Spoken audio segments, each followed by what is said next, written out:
আমরা অনেক দেরি করে ফেলেছি জয়েন করার ব্যাপারে। আমি অবসরপ্রাপ্ত লেফটেন্যান্ট ইফতেখার, আমার কাছে নৈতিকভাবে মনে হয়েছে they are right for the righteous cause. এভাবে কেউ মারা যেতে পারে না, এটা একটা শেষ দরকার।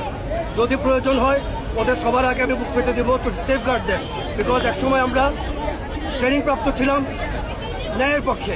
বর্তমানে আপনাদের বাহিনীর যে ভূমিকা সেটি ঠিক আছে? আমি বাহিনীর ভূমিকাতে যাব না, ওরা একটা নির্দিষ্ট নীতিমালার মধ্যে আছে। আমি একজন এক্স, আমার জন্য ওই নীতিমালাগুলো প্রযোজ্য না। আমাকে এখনো জন্য, দেশের জন্য, সার্বভৌমত্বের জন্য এখনো যদি কল করা হয়, I am ready to die, no problem.